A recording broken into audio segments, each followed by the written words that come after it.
कुछ दिनों पहले मैंने एक वीडियो बनाई थी जहां पर मैंने बात की थी कि क्यों यूपीआई यूएसए के अंदर डायरेक्टली एनेबल नहीं हो पाएगा। और उस वीडियो में कई लोगों ने कमेंट किया ये कहते हुए कि भाई यूएसए के पास में तो जेल है जो कि यूपीआई से भी अच्छा है और यूएसए को जरूरत है भी नहीं यूपीआई जैसे एप्स की, क्योंकि जेल, कैश ऐप, वेनमो इन जैसे ऑप्शंस जो है उनके पास में ऑलरेडी अवेलेबल है बैंक टू बैंक ट्रांसफर करने के लिए। लेकिन ये जो कमेंट्स मुझे आ रहे थे उससे एक चीज समझ में आ रही थी कि अब तक ग्लोबली लोगों को क्लियरली समझ में नहीं आ रहा है कि यूपीआई एक्चुअल में कितना डिफरेंस और ज्यादा इनोवेटिव है। तो आज मैं कंपेयर करूंगा यूएसए का जो यूपीआई क्लोन है जेल और हमारे देश का यूनिफाइड पेमेंट इंटरफेस यानी कि यूपीआई। पहले समझ लेते कि दोनों नेटवर्क्स कैसे बने और इनको किस तरीके से डिफाइन किया जाता है। तो यूपीआई बेसिकली एक रियल टाइम नेटवर्क है जो हमारी नेशनल पेमेंट्स कॉर्पोरेशन इंडिया चलाती है और इंटर बैंक ट्रांजैक्शंस करने के लिए यूपीआई की मदद ली जा सकती है। और फिर चाहे वो इंडिविजुअल्स के बीच में हो, बिजनेस के बीच में हो, बिजनेस टू कंज्यूमर हो, किसी भी प्रकार से किसी भी मीडियम के जरिए। जबकि बात करें जेल की तो ये यूएस के लीडिंग बैंक्स के द्वारा डेवलप किया गया एक प्लेटफॉर्म है जहां पर एक ऐसा ही पेमेंट नेटवर्क बनाया गया है यूपीआई की तरह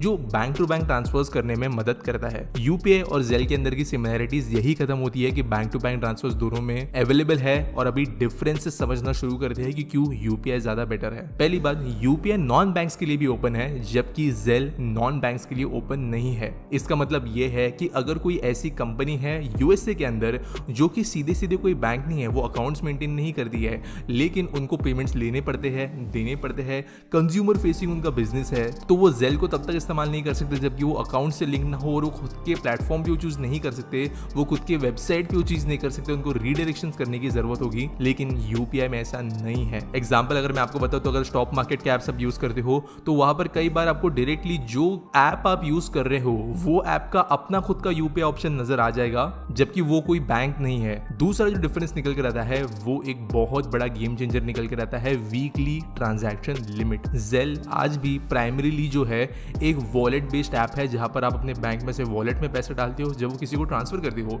तो सामने वाले के वॉलेट में जाते हैं जो कि वो विड्रॉ वगैरह कर सकते हैं। लेकिन जेल में डायरेक्टली एक बैंक से दूसरे बैंक में भी पैसा जाता है लेकिन उसके ऊपर लिमिट्स है। जैसे यूपीआई में डेली 1 लाख रुपए की लिमिट है, हफ्ते की 7 लाख और कुछ केसेस में इनटेक के लिए तो कोई लिमिट नहीं है। इसके कंपैरिजन में जेल में depending on banks, depending your credit history और कई चीजों के हिसाब से आपको $500 से लेके $3000 तक की वीकली लिमिट मिल सकती है जो यूपीआई इंडियन करेंसी के हिसाब से भी बहुत कम है। इसके अलावा जो बिजनेसेस है उनको यहाँ पर इनटेक की तो लिमिट नहीं है लेकिन वो रिक्वेस्ट किसने भेज सकते हैं यूपीआई के जरिए उसकी लिमिट्स लगाई गई है। जैसे अगर आप जोमेटो पे ऑर्डर करते हो या कहीं फ्लाइट बुक करते हो तो आप यूपीआई सेलेक्ट करने के बाद में डायरेक्टली आपकी यूपीआई ऐप का नोटिफिकेशन आपको आ जाता है। तो वैसे नोटिफिकेशन भेजने का लिमिट है जेल में, कंपनीज के लिए, यूपीआई में नहीं है। वैसे दोस्तों पिछले कुछ सालों से जो देश में इन्वेस्टमेंट्स बढ़ी है उसके लिए भी यूपीआई काफी हद तक जिम्मेदार है। लेकिन आज भी अनफॉर्चुनेटली देश में होता यह है कि इन्वेस्टमेंट करना इजी तो हो गया है लेकिन जो एडवाइस ली जाती है इन्वेस्टमेंट के लिए वो आज भी ज्यादातर लोग फ्रेंड्स, कलीग्स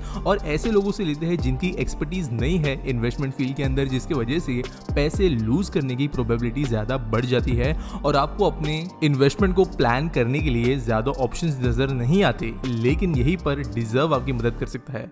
डिजर्व देता है आपको access to real financial experts जिनके पास में है सालों का एक्सपीरियंस और 50,000 करोड़ रुपए से ज्यादा वो मैनेज कर चुके हैं। डिजर्व के एक्सपर्ट्स आपको पोर्टफोलियोज रिकमेंड करते हैं जो कि टेलर्ड होते हैं आपके स्पेसिफिक नीड्स के हिसाब से। आपकी रिस्क कितनी है, आपकी गोल्स क्या है, आपका प्लानिंग क्या है फ्यूचर के लिए, उसके हिसाब से आपके लिए पोर्टफोलियो सजेस्ट किए जाते हैं और उनको एक्टिवली मॉनिटर किया जाता है। इसके वजह से आप अपने काम पर फोकस कर सकते हो जबकि आपके इन्वेस्टमेंट्स एक्सपर्ट्स के जरिए ही मैनेज किए जाएंगे, उन पर ध्यान रखा जाएगा। डिजर्व के साथ get access to expert led investment solutions जो अब तक सिर्फ अल्ट्रा वेल्दी इंडिविजुअल्स के पास में ही अवेलेबल था। तो डिजर्व को एक्सेस करने के लिए डिस्क्रिप्शन में दिए गए लिंक को चेक करना ना भूलें। अगला जो पॉइंट निकल कर डिफरेंस का वो है इंटरऑपरेबिलिटी ऑफ यूपीआई। यूपीआई सिर्फ और सिर्फ ट्रांसफर के काम में नहीं आता है, यूपीआई बाकी कई चीजों के अंदर इस्तेमाल हो सकता है। फॉर एग्जांपल जब आप आईपीओस के लिए अप्लाई करते हो तो इन्वेस्टमेंट मैंडेट्स आप बना सकते हो जो कि बेसिकली ऐसा होता है कि फ्यूचर प्रॉमिस्ड एक पेमेंट है जो कि डायरेक्टली नहीं कटता है, जब सामने वाली पार्टी एक्सेप्ट करेगी तब कटता है। ईएमआईज ऑफ यूपीआई के जरिए करा सकते हो आप, जो है लोन्स भी यूपीआई के जरिए जो है ट्रांसैक्ट कर सकते हो। One click payment POS terminals पे आजकल आपने देखा होगा जो टच स्क्रीन मशीन आती है कार्ड स्वाइप करने की, वहां पर डायरेक्टली मशीन के अंदर क्यूआर कोड आता है जो स्कैन करने पर वो टर्मिनल जिस बैंक अकाउंट से लिंक्ड है उसके अंदर यूपीआई पेमेंट कर सकते हैं। जेल में ये सब नहीं होता। अगला जो बहुत डिफरेंस निकल कर आता है यूपीआई के बीच में वो है ट्रांजैक्शन इनिशिएशन। जैसे मैंने कुछ टाइम पहले कहा कि जो सामने वाला बिजनेस है उनको लिमिट है कि वो कितने रिक्वेस्ट भेज सकती है, लेकिन यूपीआई में ऐसा नहीं है। यूपीआई में फिर चाहे वो आपसे अपनी यूपीआई आईडी ले, नंबर ले या फिर डायरेक्टली अपने वेबसाइट पर क्यूआर कोड क्यों ना दिखाए, ये जो आप कह सकते हो पेमेंट इनिशिएशन वाला काम है वो कितना भी हो सकता है और ये एक बहुत बड़ा मेजर बनता है स्पेसिफिकली ई कॉमर्स या फिर आप कह सकते हो जो सर्विस होती है इंस्टेंट वाली वो टाइप के बिजनेस के लिए। जेल में ये नहीं होता और ये डिफरेंस एक्सटेंड होता है एप्स के अंदर। जेल अकेला ऐप है और उनका जो नेटवर्क है बैंक्स का वो कोई इस्तेमाल नहीं कर सकता है। यूपीआई का नेटवर्क जो है वो ओपन है, खुला है और छोटे से छोटी बड़ी सी बड़ी बैंक यहाँ पे कर सकती है।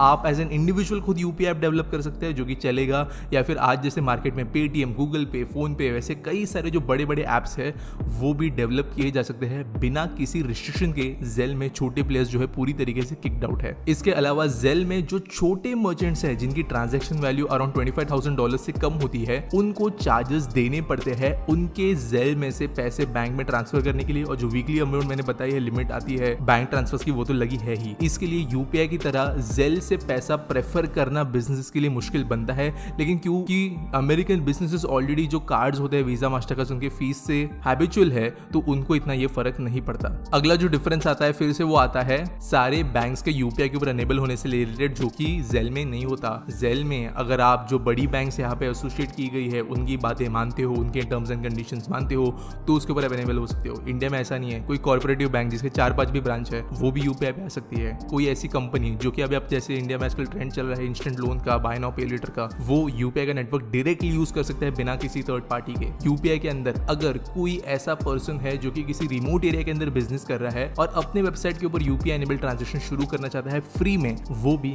वो कर सकता है।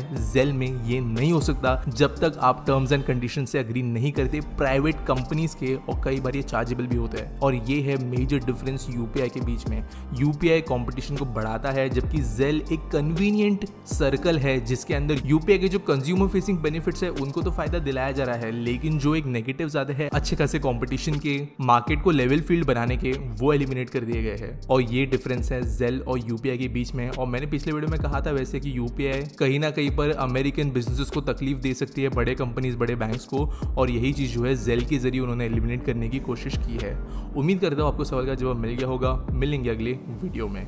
आपको मैं फिर से याद दिलाना चाहूंगा कि आपके पैसे एक्सपर्ट्स के जरिए मैनेज करने के लिए आप यूज कर सकते हो डिजर्व, जिसके लिए आपको डिस्क्रिप्शन में लिंक मिल जाएगा, तो उसे चेकआउट करना बिल्कुल भी ना भूले।